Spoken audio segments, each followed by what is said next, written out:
Welcome to Stronger Than Reason. So, this is another short episode because I just saw The Cure live on their Shows of a Lost World tour, and I just wanted to talk about it a bit.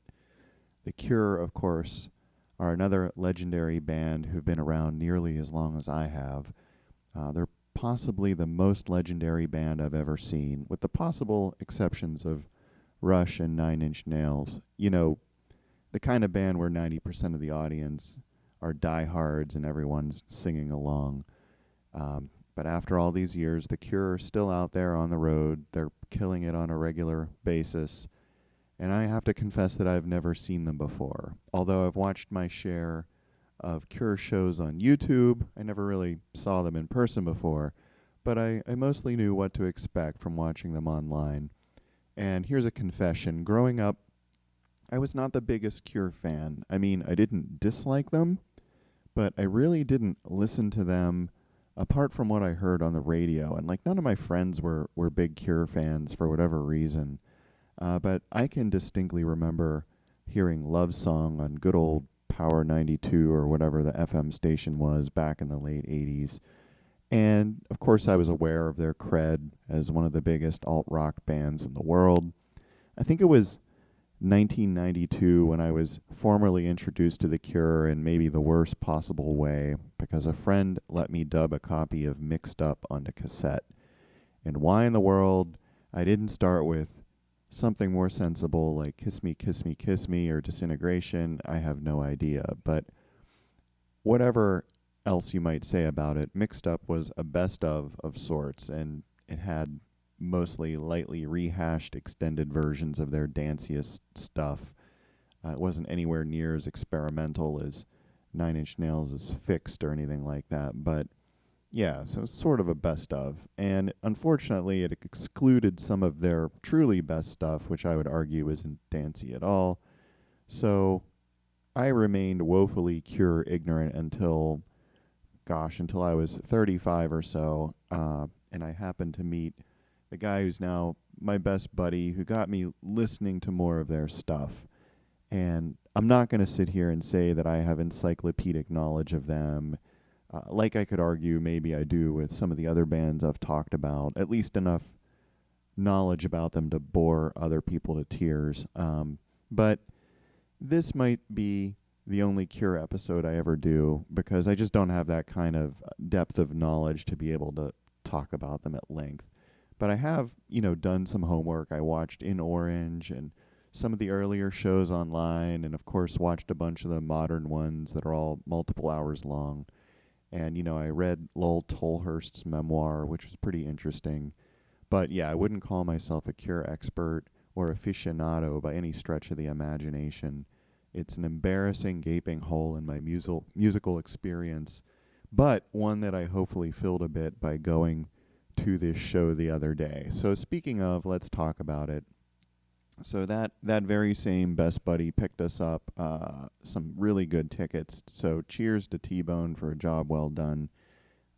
In a sold-out crowd with 20,000 people, we were maybe 20 feet from the stage. I mean, I could have easily hit Robert Smith with a paper airplane.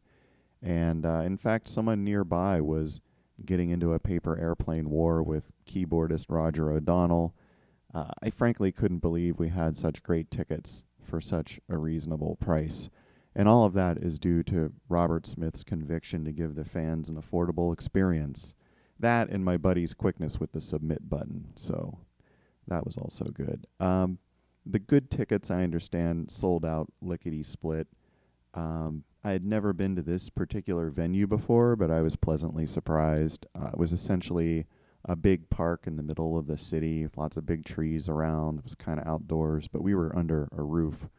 We proceeded right down to the general admission area in front of the stage, got our wristbands and all that stuff. I got to admit, folks, the hardest part for me of attending shows these days, at this point in my life, is having to stand for hours and hours. Because what happens is the muscles in my neck start to cramp up after a few hours, and it feels like I would imagine it would feel if someone were inserting an ice pick in between my cervical vertebrae and just kind of wiggling it around in there. And in fact, I kept putting my hand back there just in case someone had, in fact, stabbed me and there was a knife handle sticking out of the back of my neck. But, you know, of course, the other issue is the knees. I'm in pretty good shape. I do a lot of biking, elliptical, occasional jogging. But if my knees stay in any position for a long time, standing, sitting, or even sitting in an easy chair, they kind of freeze up, and I spend the next few minutes staggering around like a drunk old man trying to get them to properly flex again. And just to clarify, I'm not a drunk old man, not yet. But it really makes no difference that I'm generally in shape. It's just a knee thing. So standing is tough enough.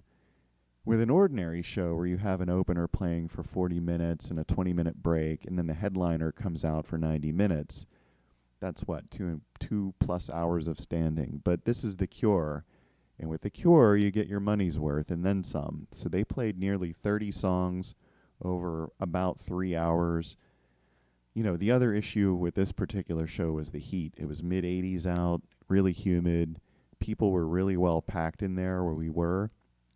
And, I felt myself overheating. And what was worse was I had a ton of Mexican food before the show, and I was super thirsty and just like sweating everything out. So for better or worse, I had to tap out of that general admission area after the main set of about 15 songs. I had to go find some water and like sit down and get my head together. And I understand that later security pulled about a half dozen people out of that section for medical attention, just pulling them over the rail and wheeling them out of there. So props to the security folks for keeping an eye out for everyone. We went back, got some water, and sat down a bit, which frankly felt just like heaven. But I'm jumping ahead. Let's talk a little more about the early bit of the show. The pre-show is interesting. They played the sound of a thunderstorm over the PA, not some playlist. And frankly, that was great because it was ambient, so we could all sort of chat over it. It created some atmosphere, but it wasn't intrusive. And it helped kill the time a little bit because we were there about, 45 minutes to an hour early.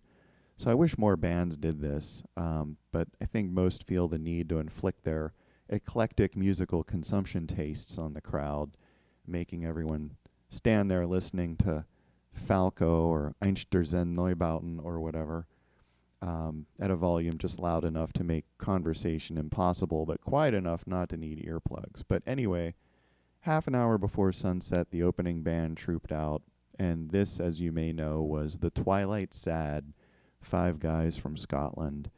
And I was warned to expect a strong Ian Curtis vibe from the lead singer, and sure enough, he delivered that.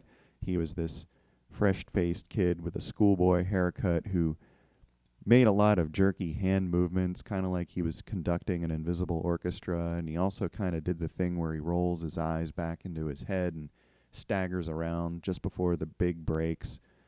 So, he was pretty entertaining, but I really had to hand it to the drummer. He was this really big dude with a cool goatee who was just 1,000% into bashing his drums.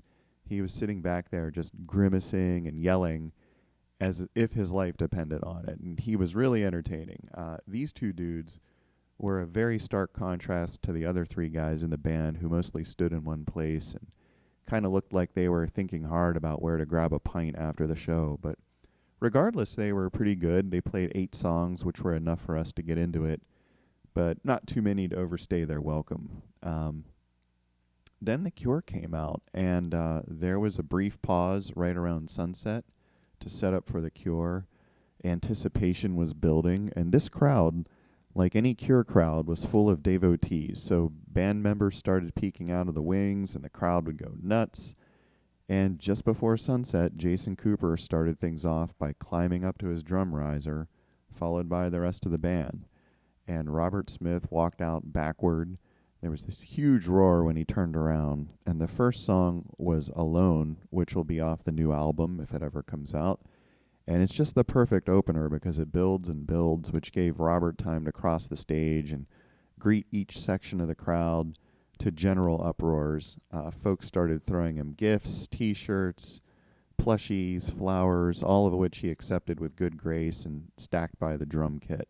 This guy is a living legend, but he's also very humble and soft-spoken, and I got the sense that he appreciated the crowd as much as they appreciated him. It seemed like he was making sure to make eye contact with as many people in the different sections as he could, even the people way up in the cheap seats, up in the balconies, up on the lawn. And when he finally made his way to the mic and sang the first line, the crowd just sort of exploded because he has that immediately recognizable voice that defines The Cure. And even though he's pushing retirement age, his voice is the same as it ever was. And there I was, 25 feet from him. And there was Simon Gallup stalking back and forth looking like the alternative Elvis, his Bad Wolf amp, and then he's there perched with one foot on the amp, surveying all the heads in front of me. There was Roger O'Donnell on keyboards. At one point, Roger stared right at me for a few seconds, and I got that uncomfortable feeling you get with too much eye contact, and I think I broke away first. It was pretty weird. I couldn't believe I was that close to the band. Ticket prices were really reasonable, again, and I just have to hand it to my buddy for being right on the spot to get them when he had that opportunity. And then there was Reeves Gabrels, David Bowie's hired guitar slinger, and maybe the most unlikely member of this incarnation of the band because he kind of looks just like a kindly grandpa up there. But at key points in the set, Robert would just sort of point to Reeves, and Reeves would do his thing, playing what Frank Zappa referred to as the stunt guitar. Then there was Jason Cooper, the young guy, a mere 56, back there killing it behind the drum kit. It boggles my mind that he's a competitive cyclist and swimmer. I can only imagine that he's in fantastic shape playing drums for 3 hours a night and having such an active lifestyle. And it just makes me laugh thinking of the legend of the chain-smoking and hard-drinking rock and roller. Jason could probably, almost certainly, kick all of our asses. And then there was Perry Bamonte, who, of course, was with the band in the 90s and 2000s. And I know he was brought back on this tour just to accentuate the lineup. He mostly played some guitar, a little bit of keyboard, and he was funny to watch because he barely moved the entire time. And for some songs, he actually just seemed to sit on the amp riser and just sort of watch everybody else. And it kind of made me wonder why he was there. I mean, don't get me wrong. If Robert put out a general call to hang out on stage with The Cure and play a few notes now and then, I would be the first guy in line, so I don't blame Perry at all. But I can say he did have The Cure's trademark backcombed hairdo, so you can't say he didn't make an important contribution. What I can say about the rest of the show is that it was just tremendous. The sound was great. The lights were amazing. They weren't overbearing. There wasn't a lot of strobing. I think maybe one song really featured the strobes. Love and Rockets, on the other hand, the whole second half of the set was crazy strobing. The band were really fun to watch. Everybody was doing something different. Everybody was busy up there except Perry from time to time. As I said, I did retreat to the back after the main set. We took some time during the first encore to hit the merch booth when the lines strangely dropped to nothing. They had mostly clothes available, all of which were really reasonably priced. I picked up a t-shirt for $25. They also had hats and tote bags. And I just don't get the tote bag thing. Who's buying all these tote bags at shows? I mean, do people really use tote bags? Are you going to the grocery store, putting your groceries in a tote bag? I don't know what this is, NPR? I don't get it. Anyway, the crowd was great. They sang along to nearly every song, especially the songs in the second encore, since that was pretty much a best of all their pop hits. That reminds me, Robert introduced Friday I'm in Love as, here's another new song, which was pretty funny. But yeah, it must be a blast playing your stuff in front of a crowd that knows and loves all of your material and can sing it right back to you with such enthusiasm. As I mentioned, this place was big. It was sold out, 20,000 people. It was pretty well packed. When I moved back in the crowd, I was walking through the folks on the lawn up there.